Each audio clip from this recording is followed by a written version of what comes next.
Episode 3 की शुरुआत में लैंड्री सिस्टर एमी को बताता है कि आइजैक और सोरेन अपनी आखिरी मंजिल तक पहुंच चुके हैं, जिसके बाद ये सीन कट हो जाती है। फिर हम पीटर को देखते हैं जो माइकल को बताता है कि सोरेन अचानक से हॉस्पिटल से कहीं गायब हो गया है। वहीं दूसरी तरफ लैब में काइल सैरा से कहते हैं कि हमें सोरेन के ब्लड सैंपल्स को शिप पर मिले इन्फेक्टेड लोगों के सैंपल से मैच करके देखना चाहिए। लेकिन जब काइल उन सैंपल्स को अपने बैग में ढूंढता है तो उसे याद आता है कि सारे सैंपल्स वो गलती से जंगल के उस घर में भूल गया था जहां उन्हें लैला की लाश मिली थी।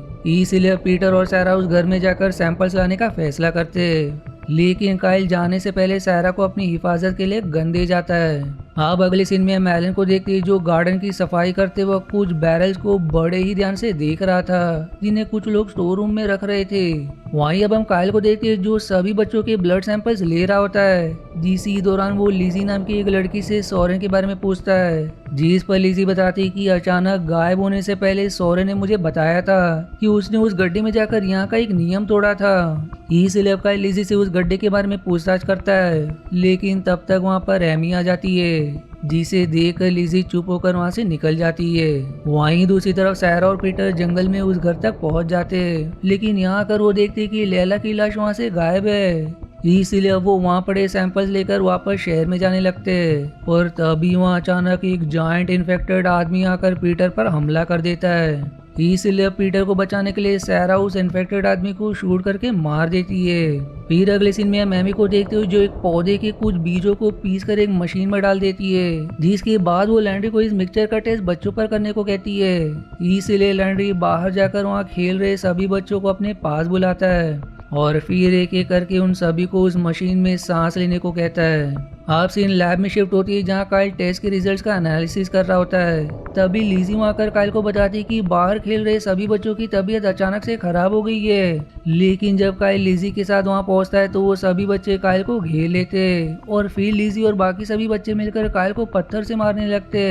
वहीं दूसरी तरफ पीटर वापस शहर में आने के बाद माइकल से जाकर मिलता है और उससे उस इन्फेक्टेड आदमी के बारे में पूछता है जो उसे जंगल में मिला था, क्योंकि उसने शहर के लोगों के जैसे कपड़े पहने हुए थे। जिसके बाद अब माइकल बताता है कि कुछ लोग जिन्हें शहर में रहना पसंद नहीं था वो इस जगह को अपनी इच्छा से छोड़कर चले गए थे और वो इन्फेक्टेड आदमी भी उनमें से एक था। इसके बाद अब पीटर और सैरा लैब में आते जहां वो काइल को बहुत बुरी हालत में पड़ा हुआ देखते। इसलिए वो दोनों काइल को होश में लाने की कोशिश करते। अब होश में आने पर काइल पीटर को बताता है कि यहाँ के बच्चों ने मेरी यह हालत की है और जब उन्हें लगा कि मैं मर गया हूँ तो वो मुझे यहाँ फेंक कर चले गए। लेकिन जब पीटर और सारा काइल के साथ जाकर बच्चों से मिलते तो अब वो काफी नॉर्मल तरीके से बर्ताव कर रहे होते, जो देखकर काइल को काफी हैरानी होती है। इसके बाद अब हम एलन को देखते जो स्टोर रूम की चाबी चुरा कर रात के वक्त वहाँ घुस जाता है, जहाँ स्टोर रूम में बहुत सारी बोतल्स में एक सफेद लिक्विड भरा होता है। एलन अब वहाँ पड़े बैरल्स की तलाशी लेने लगता है और इस दौरान उसे एक बैरल में से एक इंसान के दांत मिलते हैं। तभी फिर पीटर वहाँ आकर पीछे से एलन पर वार करता है, जिससे एलन वहीं पर गिरकर बेहोश हो जाता है। अब सीन फिर से 30 साल आगे शिफ्ट हो जाती है जहाँ हम हिरोशी को जर्मेन आइलैंड पर देखते हैं, जो वहाँ पर डैनियल और जे के साथ जंगल में बने घर में रह रहा था। उसी वक्त फिर हिरोशी को एहसास होता है कि कोई उनके घर की तरफ आ रहा है, इसीलिए वो डैनियल और जे को घर के अंदर जाने को कहता है और बाद में कुल्हाड़ी लेकर जंगल में चला जाता है। जंगल में हिरोशी की मुलाकात जूलिया से होती है, जो अब उसे अपने घर ले आता है। घर आने के बाद हिरोशी जूलिया को कॉफी पीने देता है, लेकिन कॉफी में हिरोशी ने बेहोशी की दवा मिलाई होती है, इसलिए कॉफी पीने के बाद जूलिया बेहोश हो जाती है। अब होश में आने पर जूलिया देखती है कि हिरोशी ने उसे एक चेयर से बांधा हुआ है, जिसके बाद हिरोशी जूलिया को सोडियम पेंथोल नाम का एक ड्रग देता है, जिसका इस्तेमाल किसी इंसान से सच बुलवाने के लिए किया जाता है। और अब हिरोशी जूलिया से इस आइलैंड पर आने का कारण पूछता है। इस पर जूलिया बताती है कि इन्फेक्शन की वजह से मैं धीरे धीरे मर रही हूँ और मैं यहाँ उस इंजेक्शन का इलाज ढूंढने आई हूँ। साथ ही वो ये भी बताती है कि अब वो भी आइलेरिया फाउंडेशन के लिए काम करती है, जो जानकर अब डैनियल हिरोशी से कहता है कि जूलिया ने हमें धोखा दिया था, इसलिए वो घर में नहीं रह सकती।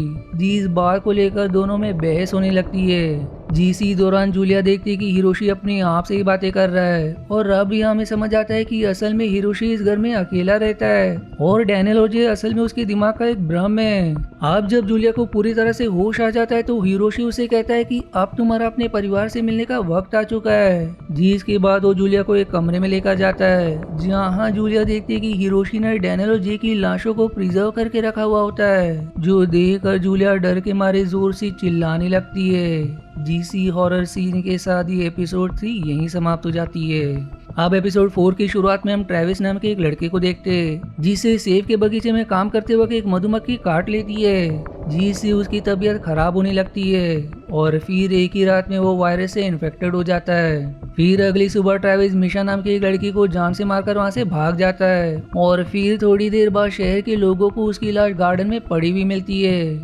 जिसके बाद शहर के सभी लोग एक हॉल में इकट्ठा होते हैं जहां पर माइकल सभी लोगों से कुछ कहने की कोशिश कर रहा होता है, लेकिन सभी लोग आपस में बात कर रहे होते हैं और कोई भी माइकल की बातों पर ध्यान नहीं देता, जिससे माइकल गुस्से से चिल्लाकर सभी को शांत रहने को कहता है। पर फिर अगले ही पल वो अपने आप को शांत करते हुए माइकल शहर के सभी लोगों से कहता है कि बाहर से आए हुए सीडीसी के वैज्ञानिक इस अनजान इन्फेक्शन से लड़ने में हमारी मदद कर रहे हैं, इसलिए हमें भी उनका पूरा साथ देना चाहिए और इस मुसीबत के वक्त का हम सभी को एक साथ मिलकर सामना करना चाहिए।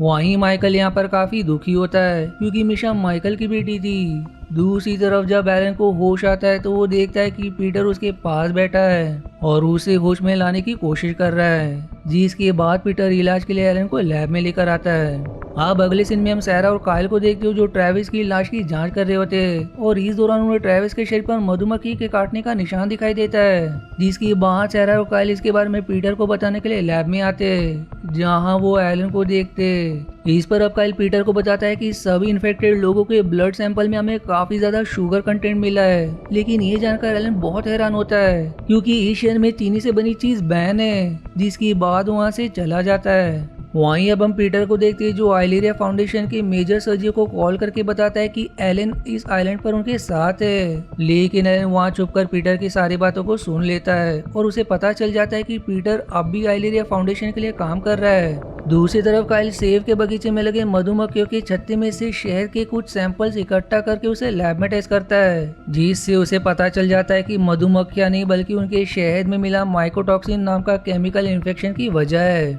वहीं इधर दूसरी तरफ सैरा ओलिविया के पास जाती है और उससे कहती है कि माइकल तुम सबको झूठ कहकर बेवकूफ बना रहा है और तुम्हें सोरेन को ढूंढने में मेरी मदद करनी होगी।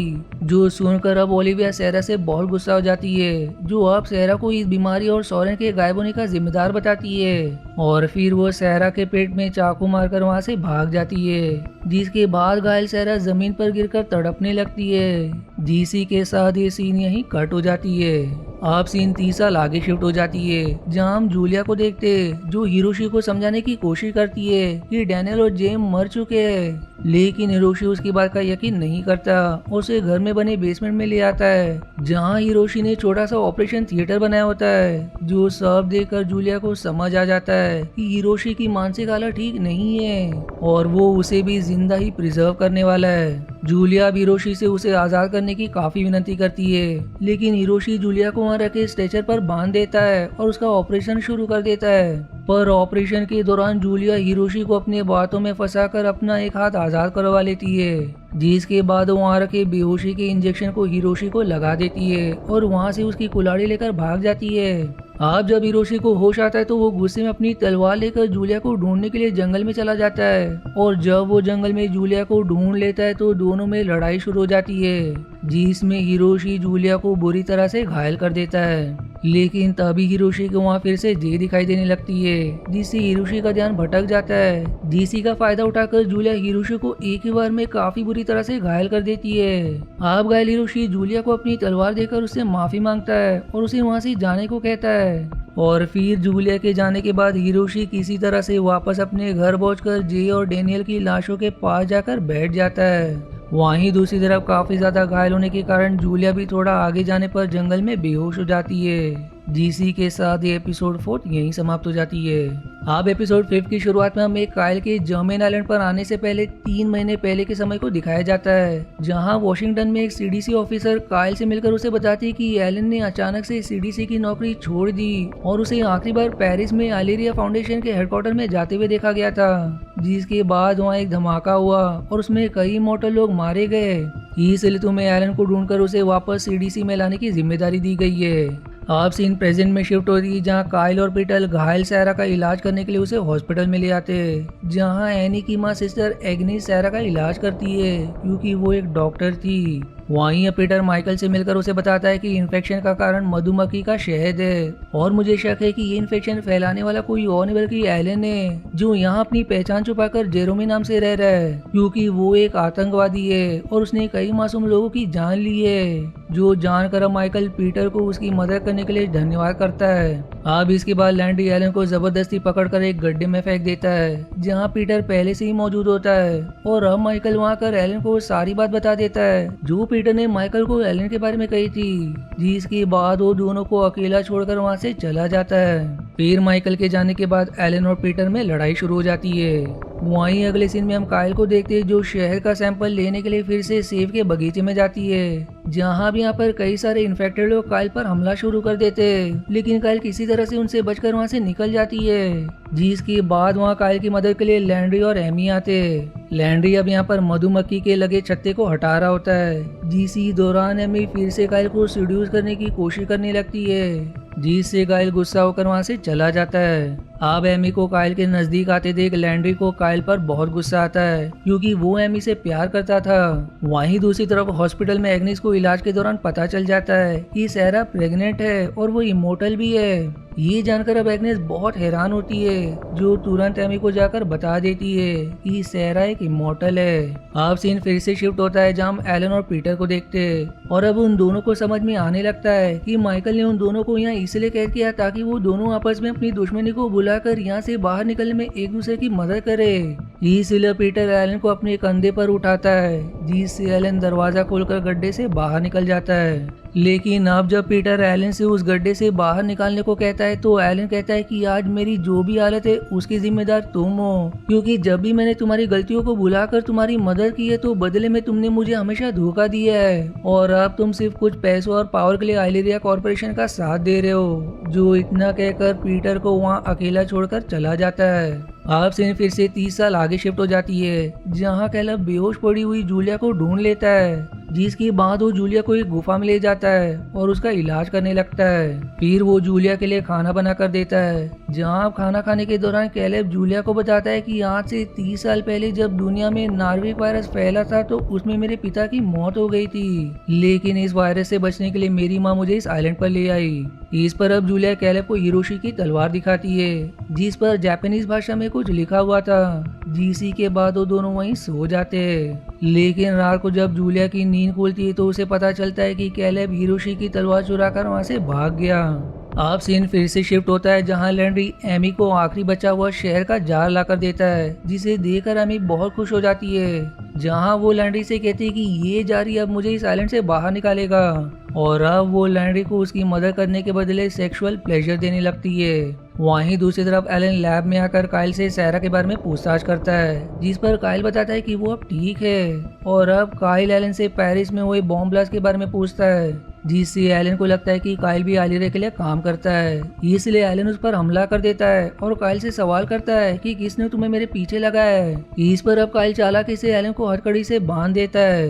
वहीं अगले सीन में हम एग्नेस को देखते हैं, जो माइकल को बताती कि सैरा भी माइकल की तरह एक इमोर्टल है और अब हम माइकल की आंखों को देखते हैं जो इमोर्टल की तरह सिल्वर कलर की होती है, जिसमें एग्नेस इंजेक्शन से एक दवा डालती है, जिससे फिर उसकी आंखें नीली हो जाती है। आगे अब एग्नेस कहती है कि तुमने हमें धोखा दिया और हमसे झूठ कहा कि तुम आखिरी बचे हुए इमोर्टल हो। और अब जब एग्नेस माइकल से उसे भी इमोर्टल बनने की विनती करती है तो इस पर माइकल एग्नेस से कहता है कि तुम मेरी सारी बेटियों में से सबसे स्मार्ट हो और मेरी फेवरेट भी, लेकिन ये जो तुम्हारे मन में मेरे लिए संदेह है वो उन सब चीजों को खत्म कर देगा जो मैंने पिछले 500 सालों में इस आइलैंड पर रहकर हासिल किया है।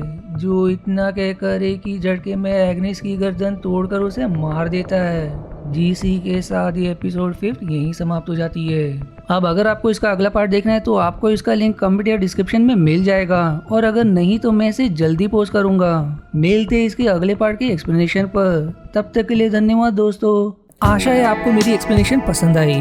यदि हाँ तो प्लीज वीडियो को लाइक करना और चैनल को सब्सक्राइब करके सपोर्ट करना ना भूलें। मिलते हैं अगले एक्सप्लेनेशन वीडियो में। तब तक के लिए धन्यवाद दोस्तों।